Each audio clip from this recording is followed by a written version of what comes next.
Price lord. ಕರ್ತನ ನಾಮಕ್ಕೆ ಸ್ತೋತ್ರ ಉಂಟಾಗಲ್ಪಡಲಿ. ಪ್ರೀತಿಯುಳ್ಳ ದೇವ ಜನರೇ, ಯೇಸು ಕ್ರಿಸ್ತನ ಹೆಸರಿನಲ್ಲಿ ನಾನು ನಿಮ್ಮನ್ನು ವಂದಿಸುತ್ತೇನೆ. ಲೂಕನು ಬರೆದ ಸುವಾರ್ತೆ 23ನೇ ಅಧ್ಯಾಯ 34ನೇ ವಚನದಲ್ಲಿ ವಾಕ್ಯವು ಈ ರೀತಿಯಾಗಿ ಬರೆಯಲ್ಪಟ್ಟಿದೆ. ಆಗ ಯೇಸು, ತಂದೆಯೇ ಅವರಿಗೆ ಕ್ಷಮಿಸು, ತಾವು ಏನು ಮಾಡುತ್ತೇವೆಂಬುದನ್ನು ಅರಿಯರು ಅಂದನು ಎಂದು ವಚನವು ಬರೆಯಲ್ಪಟ್ಟಿದೆ. ಅಂದರೆ ಪ್ರೀತಿಯುಳ್ಳ ದೇವ ಜನರೇ, ಯೇಸು ಸ್ವಾಮಿ ಮಾತನ ಎಲ್ಲಿರುವಾಗ ಮಾತನಾಡುವವರಾಗಿದ್ದಾರೆ. ಅಂದರೆ ಶಿಲುಬೆಯ ಕಂಬದಲ್ಲಿ ಆತನು ಇರುವಾಗ ಆತನ ಏನ್ ಮಾಡುವವನಾಗಿದ್ದಾನೆ, ಮಾತನಾಡುವವನಾಗಿದ್ದಾನೆ.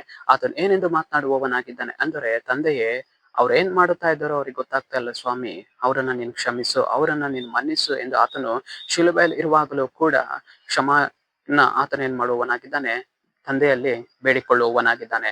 ಪ್ರೀತಿಯುಳ್ಳ ದೇವ ಜನರೇ, ಇವತ್ತು ನಮ್ಮ ಜೀವಿತದಲ್ಲಿಯೂ ಕೂಡ ಅನೇಕ ಜನರು ಇವತ್ತು ನಮಗೆ ವಿರೋಧವಾಗಿ ತಪ್ಪುಗಳನ್ನ ಮಾಡುವಾಗ, ದೋಷಗಳನ್ನ ಮಾಡುವಾಗ, ಅಪರಾಧಗಳನ್ನ ಮಾಡುವಾಗ ನಾವು ಇವತ್ತೇನ್ ಮಾಡುವವರಾಗಿದ್ದೇವೆ, ಅವರನ್ನ ಕ್ಷಮಿಸುವುದಿಲ್ಲ, ಮನ್ನಿಸುವುದಿಲ್ಲ.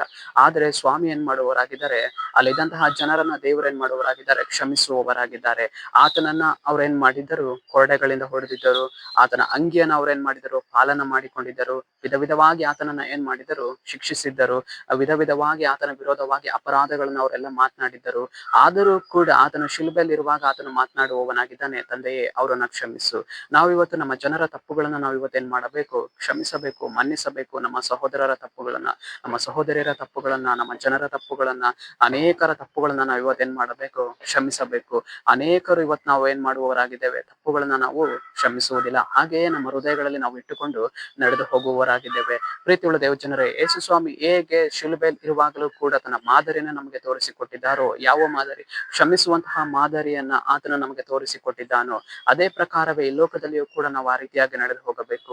ನಮ್ಮ ಜನರ ತಪ್ಪುಗಳನ್ನ ನಾವು ಮಾಡುವಾಗ ಅವುಗಳನ್ನ ನಾವೇನ್ ಮಾಡಬೇಕು, ಕ್ರಿಸ್ತನಲ್ಲಿ ಕ್ಷಮಿಸಬೇಕು, ಒಂದಾಗಿರಬೇಕು. ಪ್ರೀತಿಯುಳ್ಳ ದೇವ ಜನರೇ, ಅಲ್ಲಿದ್ದಂತಹ ಜನರು ಎಷ್ಟೇ ವಿರೋಧವಾಗಿ ಆತನ ವಿರೋಧವಾಗಿ ಮಾತನಾಡಿದ್ದಾರೆ, ಆತನ ತಲೆಗೆ ಮುಳ್ಳಿನ ಕಿರೀಟವನ್ನ ಇಟ್ಟಿದ್ದಾರೆ, ಆತನ ಮೇಲೆ ಉಗುಳಿದ್ದಾರೆ, ಆತನಿಗೆ ಕೈಕಾಲುಗಳಲ್ಲಿ ಮೊಳೆಗಳನ್ನು ಹೊಡೆದಿದ್ದಾರೆ, ಆತನ ಪಕ್ಕೆಯಲ್ಲಿ ಅವರೆಲ್ಲ ತಿವಿದಿದ್ದಾರೆ. ಆದರೂ ಕೂಡ ಆತನು ಹೇಳುವವನಾಗಿದ್ದಾನೆ, ತಂದೆಯೇ, ಅವರನ್ನ ನೀನು ಕ್ಷಮಿಸು. ಕ್ಷಮಿಸುವಂಥದ್ದು ತುಂಬಾನೇ ಮುಖ್ಯ.